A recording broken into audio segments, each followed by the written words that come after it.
¿Qué les pareció? Don José. ¿Qué les pareció la tigresa del occidente? Opa. Se ve hermosa, ¿verdad? Miren los muchachos cómo estaban mirándola, ¿eh? Siempre se ve hermosa Katy Dolande. Espectacular, dirían allá en mi pueblo. Oiga, algunas cosas que están pasando. Primero, voy a salir esta noticia. Este lunes, a partir de las 3 de la tarde, la Comisión de Credenciales de la Asamblea Nacional inicia el proceso de mira la palabra que uso, de examinar la documentación presentada por 14 aproximadamente candidatos a Contralor y otros 35 a Subcontralor.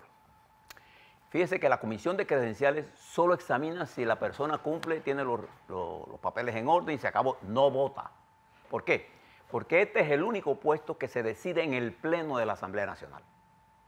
De manera que todos los que están diciendo que si el diputado Ábrego tenga o no conflicto de intereses, primero que no existen y segundo, no es la Comisión de Credenciales la que lleva. Este es el único caso por ser el Contralor un funcionario nombrado, no es nominado por el órgano ejecutivo, y la Asamblea lo ratifica, no, este es nombrado. Arranca esto, se espera que hoy, como se trata simple de un sistema simple, esto pase al Pleno mañana y se proceda esta semana a escoger el nuevo Contralor y Subcontralor del país. Todo pareciera indicar que Gerardo Solís tiene los votos para ser Contralor General de la Nación. Ya veremos. En el caso de Ricardo Martinelli, quiero decirles que el enfoque más correcto de este proceso le tocó hacerlo al Grupo de Pasa y a Next. ¿Por qué? Porque nosotros vimos todo, la integridad del proceso. Y la Estrella de Panamá hizo una excelente cobertura. Y yo les traje aquí el reporte que hizo Adelita Coriat, cuando incluso les dije, préstenle en atención, y les leí, cuando cierran el proceso, la posición del juez Tejera, que explica el proceso, y dentro de eso, Adelita Coriat reportó, ¿no?, que la forma en cómo se obtuvo las evidencias también serían analizadas por los 3 jueces de este proceso, Roberto Tejera, Arlene Caballero y Raúl Vergara. ¿Se acuerda de eso? Bien. Y creo que el planteamiento más importante antes de la decisión lo estuvo realizando el Panamá América y una entrevista formidable que presentó Next del abogado Silvio Guerra. No me estoy refiriendo a los abogados de Ricardo Martinelli porque ellos tienen como función la defensa de Ricardo Martinelli. No estoy juzgando eso, lo que estoy diciendo es que aquí en Next, antes de darse, y el doctor Silvio Guerra orientó a ustedes para que desde el punto de vista del derecho, como ciencia, usted tuviera los instrumentos para analizar esto que está ocurriendo. Tuve la oportunidad de escuchar detenidamente el planteamiento realizado por los jueces de este proceso, por el Tribunal de Juicio. Y en esa lectura, para los que seguimos al fondo de este tema, encontramos que el Tribunal de Juicio actuó correctamente y legalmente en este proceso. No había ninguna otra forma de llegar a ninguna otra conclusión que a la conclusión que llegaron estos 3 jueces. No había. Y les voy a señalar algunas cosas que usted debe recordar. Fíjense la primera teoría que yo he escuchado por ahí. La teoría de que aquí se impuso la forma y el procedimiento del proceso más que la justicia. He escuchado abogados decir eso. Entonces yo me pregunto, no siendo abogado yo, pero teniendo un conocimiento mínimo necesario para todos los que hemos vivido en la vida política, enfocada nuestra posición en defensa de los derechos de todos y con una posición progresista en el marco de la ley y la Constitución, escuchar esta aberración jurídica me parece impresionante. ¿Por qué? Porque forma y contenido es una ley de la dialéctica de la vida, pero jurídica en particular, que es un proceso judicial, si no hay un respeto al procedimiento. No es entonces un proceso judicial. ¿Cómo usted puede pensar, siquiera, que usted puede acusar a alguien sin imputarlo de un cargo? Porque eso es lo que están diciendo. ¿Cómo es posible que usted pueda acusar a alguien sin entregarle al abogado de la defensa las cartas que usa la fiscalía para acusar a quien usted defiende? Bueno, eso es parte del proceso. ¿Cómo puede usted pensar que un testigo tiene validez cuando ese testigo ha sido sujeto de presiones, de amenazas, de chantajes y obligado a actuar al margen de lo que señalan las leyes? ¿Cómo es posible que la Corte Suprema de Justicia haya procedido un fiscal a hacer una acusación sin una imputación? Y he escuchado por ahí, no es que ya la imputación se hizo, no. La imputación nunca se hizo. Entonces, los jueces, con una manera exquisita, definen en su planteamiento del viernes esta posición que es recogida en un documento oficial. Yo lo primero que le quiero recomendar es que se lean y escuchen el planteamiento de los jueces. Si usted escucha eso, entonces mire ahora, usted tiene el derecho ya, usted tiene una opinión sobre este caso. Pero hay una gran cantidad de panameños que tienen una opinión sin haber escuchado todo. Entonces nosotros creemos que si todos nos ponemos a reflexionar con calma, podemos encontrar entonces el punto de la justicia. El caso de Ricardo Martínez tiene la particularidad. Primero, que la primera fase que se llevó a cabo en la Corte Suprema de Justicia fue transmitida por televisión. Y siendo Ricardo Martínez un dirigente de peso en el país, se lo dijimos siempre, prestó y tenía todos los ingredientes para captar la atención. Conspiraciones, manipulaciones, gente poderosas, narraciones interesantes.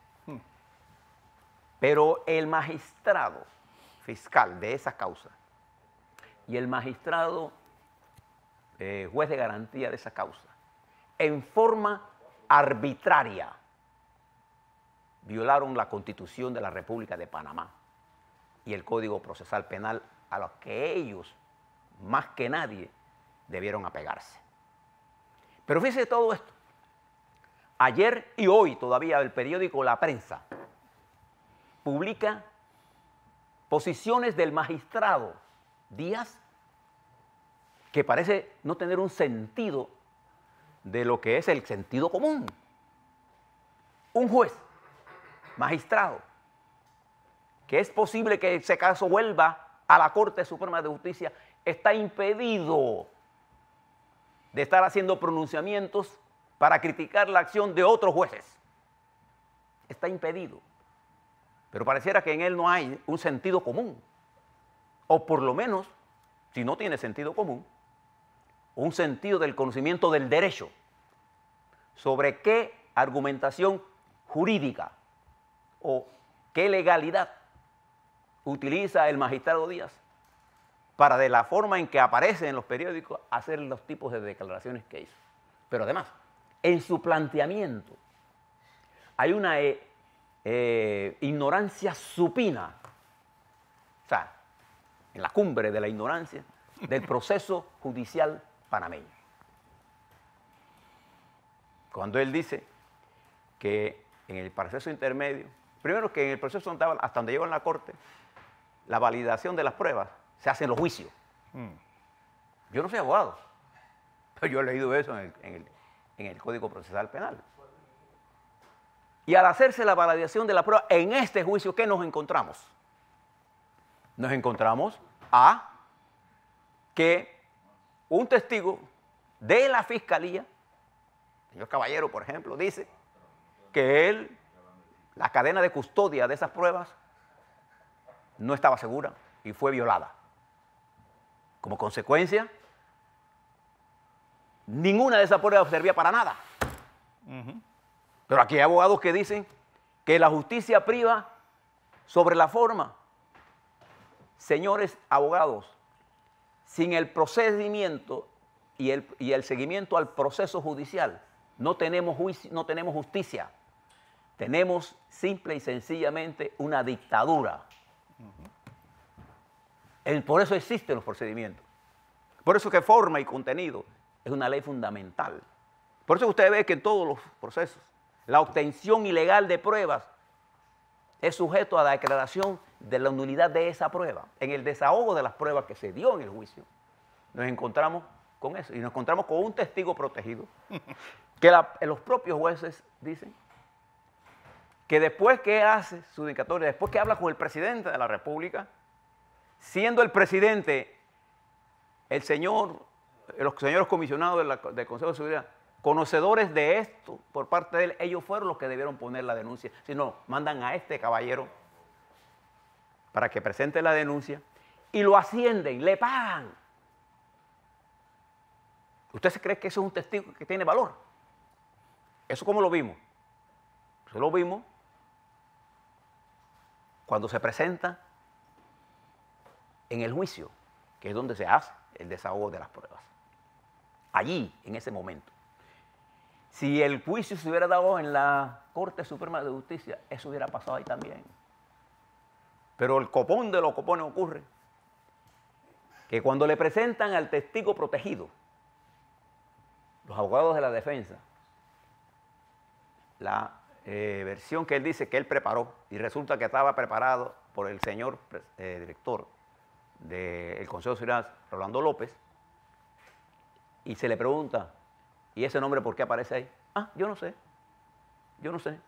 pero no fue en su computadora que se hizo. Sí, pero yo no sé. ¿Y qué dice Rolando López? Yo sí perdí la computadora. Pero no miraba la cámara, se dieron cuenta, la forma, el juez estaban todos también. Quedó de evidenciada que eso fue preparado por él. Pero más que eso, cuando él sale, en un tono de sarcasmo y de desprecio a la opinión pública, dice, bueno, yo lo presté y pues, ¿qué? ¿Se dan cuenta? ¿Se acuerdan? Pero quizás lo más dramático fue recogido por Adelita Coriat en uno de los reportajes que hizo en Estrella de Panamá, que ella lleva con esto porque ella fue el que hizo el trabajo sobre el Ministerio Público Paralelo.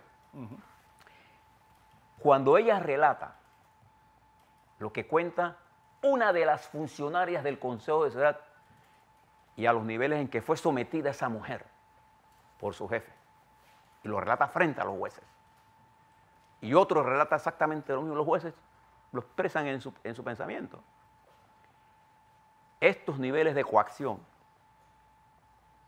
lo llevaron a ellos a decir, este juicio, ¿qué es la declaración de no culpable? Porque también he visto la gente, bueno, comienza la gente a tener imaginación. Pregúntele a por eso yo le digo, hay abogados y hay abogados penalistas. Los abogados penalistas que saben de estas cosas. En Panamá se usa el criterio de guilty o no guilty, culpable o no culpable, el mismo sistema de clasificación anglosajón. Ustedes se acuerdan que en el sistema norteamericano, cuando se lee el veredicto, ¿qué se lee? Guilty o no guilty, culpable o no culpable. ¿Por qué? Porque en esta fase del juicio, lo que el juez pudo haber dicho, culpable para ellos sería que la Fiscalía tuvo la capacidad de demostrar que se había cometido penalmente un delito. Y que pasarían a la fase siguiente, que sería entonces la emisión de la sentencia, que se haría en otro momento. Pero al no encontrar los jueces de garantía que la Fiscalía había probado la teoría del crimen, declaró no culpable, es decir, este proceso no tiene la validez jurídica para llevar a ninguna condena. Simple y sencillo. Eso pasa todos los días de Dios en el proceso penal acusatorio. Esos son los hechos. Nosotros lo veníamos diciendo aquí. Y creo que estos tres jueces sentaron un precedente importante. Y aquí viene entonces la otra parte de lo que le quiero contar hoy. Hay una matriz de información que ha levantado ciertos grupos de que el país está en caos, de que ha habido un retroceso, que la justicia ha defenestrado al país, que estamos rumbo al abismo. Nada de eso es cierto. Lo cierto es que los panameños no hemos despertado, que el proceso de manipulación que hizo el presidente Varela de este proceso en particular y la manipulación que se hizo de todo el proceso en la Corte y el Ministerio Público fue el fracaso no visto. El país no se va a acabar por eso. Ni va a haber guerra, ni va a haber absolutamente nada. ¿Qué sí va a haber? La necesidad de hacer ajustes constitucionales para resolver el problema de la justicia en general. ¿Cuál es el problema de la justicia? El caso de Martinelli, no. Esto es lo que ha revivido para mí el debate sobre un tema importante. Mírenlo ahora en el plano positivo, sí. Nosotros tenemos que revisar la justicia. Claro que tenemos que revisar la justicia. Estamos cansados, ¿no?, de la manipulación en la Corte Suprema de Justicia, en el Ministerio Público. Bueno, nuestras cárceles están llenas porque los fiscales en Panamá tienen una predisposición a condenar. El sistema penal acusatorio nace precisamente para hacer el sistema más garantista frente a un sistema inquisitivo que ponía a usted, lo ponía a usted a merced de un fiscal. Por eso hay tanta gente presa porque a fase prima, detenido. A pesar que se establece que la detención preventiva es una última medida, era la primera medida que ponían. Y cuando lo ponían eso, lo publicaban los medios para hacerlo culpable y destruirlo a usted. Claro, todos los que hacemos análisis de riesgo de los países sabemos, en el caso particular de Panamá, que una de las debilidades estructurales para el crecimiento en el futuro de la República de Panamá es el sistema de justicia. Pero no por Martinelli, sino a lo largo de los últimos años, eso ha sido así. Porque además de eso, no se trata nada más de este caso. Hay otros casos más importantes, de abuso de poderes, de transacciones financieras, por ejemplo. Porque aquí ya no queremos hablar de un solo caso. Pero en el caso de Ricardo Martinelli tuvo la virtud de traer con todo el dramatismo, pocas veces visto, manipulaciones de este proceso. Yo me recuerdo del caso O.J. Simpson, cuando los fiscales insistían que los guantes eran, y cuando la defensa demostró que los guantes no eran, el caso que se cayó. Entonces la justicia funciona así. Y quiero que ustedes miren esto con mucho cuidado, porque hay una matriz informativa intentando levantar sus ánimos frente a ocultar el verdadero objetivo de esa matriz. ¿Cuál es el verdadero objetivo de la matriz? Desmeritar a los jueces y de paso incitarlo usted a una lucha política, porque en el fondo de ellos no está la justicia, porque yo nunca los vi a ellos decir lo que nosotros sabíamos. Nunca los vi protestar por la publicación en el periódico La Prensa de expedientes que jamás debieron ser publicados. Nunca los vi protestar por el uso de las auditorías forenses por parte del señor Humbert como instrumento de persecución política. Nunca los vi protestar. Porque para ellos todo era pegarle a un sector. Para nosotros la justicia es para todos. Pero entonces, ¿qué generaron? Generaron una nueva situación política. Yo le dejo todas estas reflexiones jurídicas para que usted mire tranquilamente y no se deje atrapar en esta nueva matriz que hoy lleva la intención de desmeditar a los jueces, que es la que hoy, y yo le agradezco a estos 3 jueces, no voy a decir la valentía, la independencia para emitir un criterio jurídico de esa magnitud al margen de los tambores que le estaban sonando otros medios de comunicación. Eso es independencia. Y los jueces son los custodios de la legalidad. Creo que hicieron un aporte enorme a esto, a contrario a censos de los que están predicando la hecatombe, que se acabó el país. No, el país no se acabó. Así. se abre una nueva coyuntura política. Y de ello quiero hablarles rápidamente, me quedan un par de minutos. Sí, Me quedan un par de minutos. ¿Cuál es la coyuntura política que se abre? Ricardo Martinelli sale de este proceso, librado parcialmente, porque todavía hay procesos que podrían seguirse. Vamos a ver qué hace el Ministerio Público frente a esta debacle. Vamos a ver, tiene todo el derecho a hacer lo que desea. Pero recuerde que frente a ello, a este proceso es apelable ante el Tribunal de Apelaciones. Pero ahí no se van a presentar testigos, ¿no? Ahí se va a presentar una evaluación por parte del Tribunal de Apelaciones y verá el tribunal. Puede ir a casación, puede ir a la corte. E incluso puede que el señor que está hablando ahora, magistrado, creo que no debía estar hablando. Ya habló. Pero ya lo hizo, porque siempre lo hace. Y que demuestra su ignorancia del derecho. Ojo, debemos tener cuidado quién nombramos en la corte, sobre todo ahora que el presidente Cortizo tiene 3 o 4 nombramientos, 5 creo que en final. Pero fíjese el efecto político. Martinelli sale de allí victimizado por un proceso que lo llevó a ser 1 año detenido en los Estados Unidos, 1 año detenido aquí en Panamá y 58 días detenido o 65 días en su casa. Sale y va por todos lados y recibe el cariño de la gente.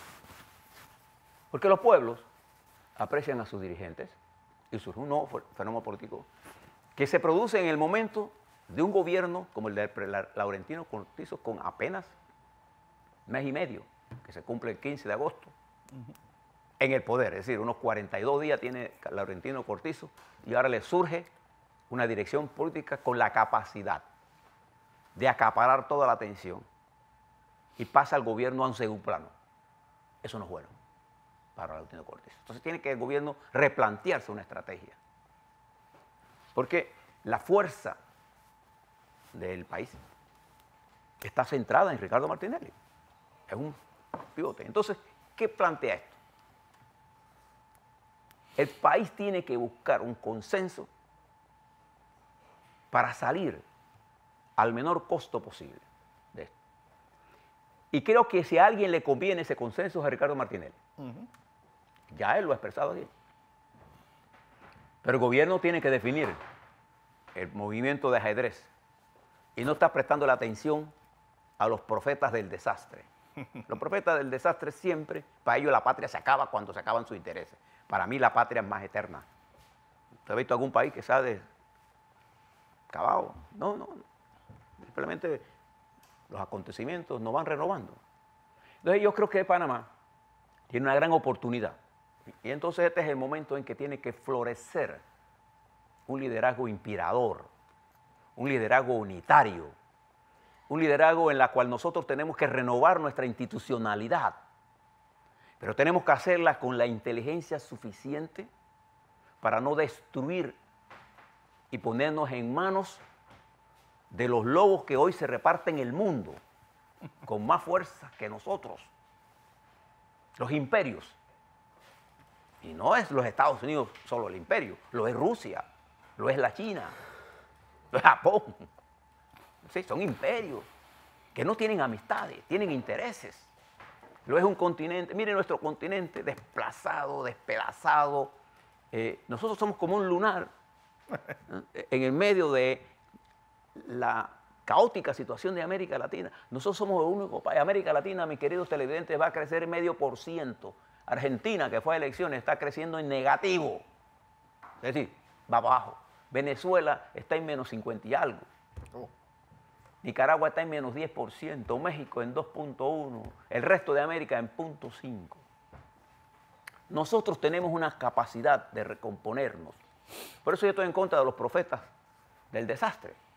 Durante 5 años, nosotros somos los únicos que hemos venido planteándole a ustedes la necesidad de enfrentar este lawfare que ha llevado a la justicia a ser el arma más importante de la política.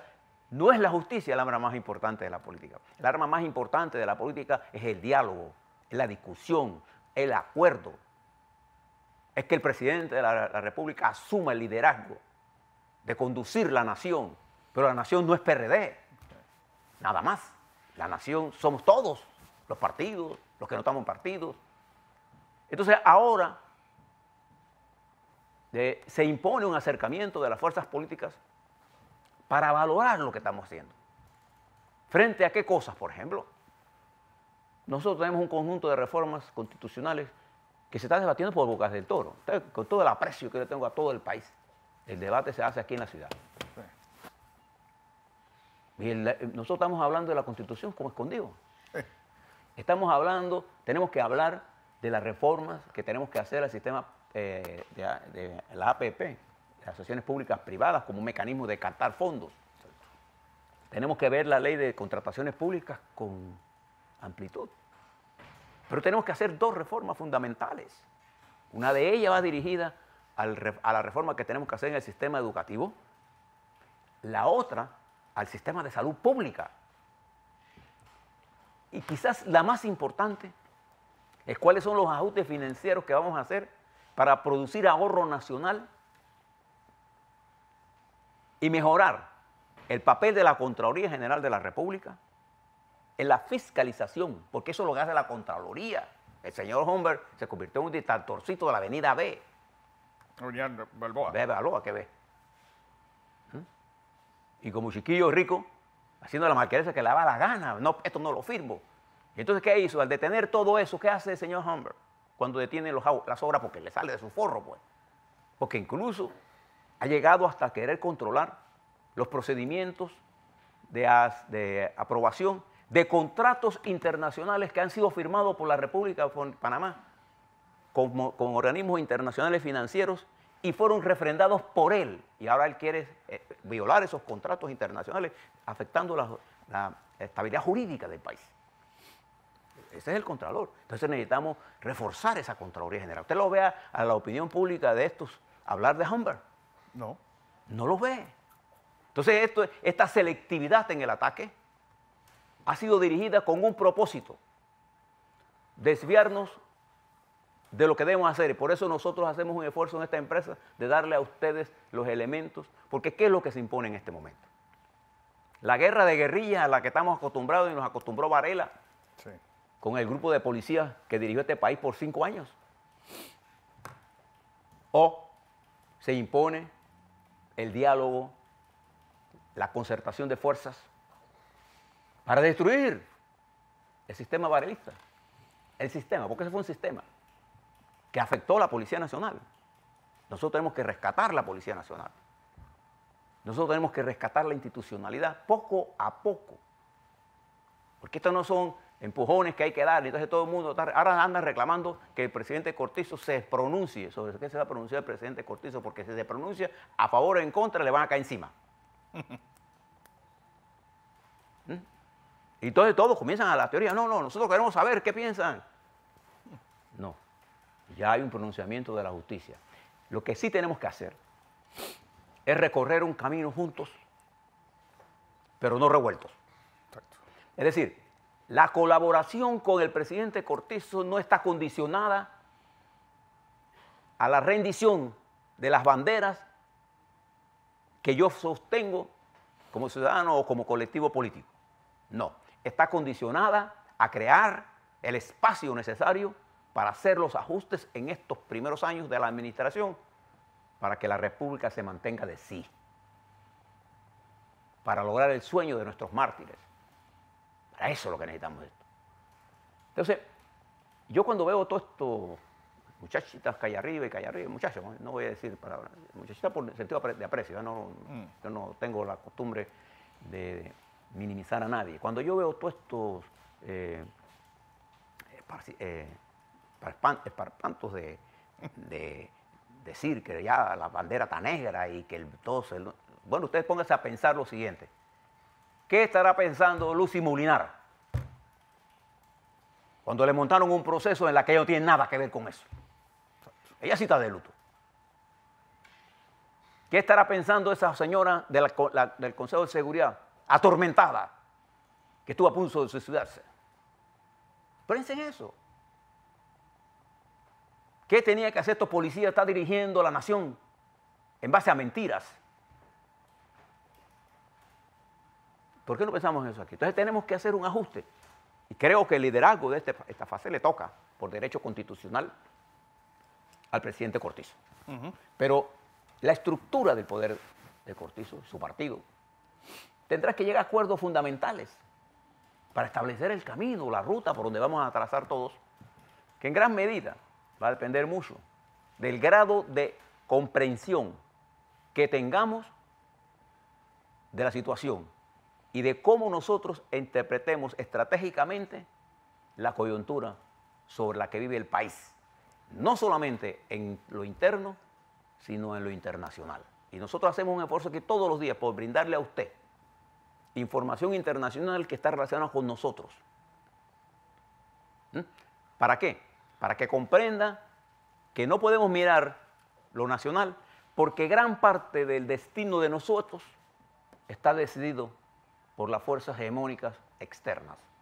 Y lo que nosotros tenemos que hacer es cómo jugar con esas fuerzas para que nuestra posición sea la mejor para todo el colectivo de la nación. Pero lo que pasa es que aquí el esfuerzo va dirigido nada más a hacer más ricos a los ricos y mantener los pobres a los demás.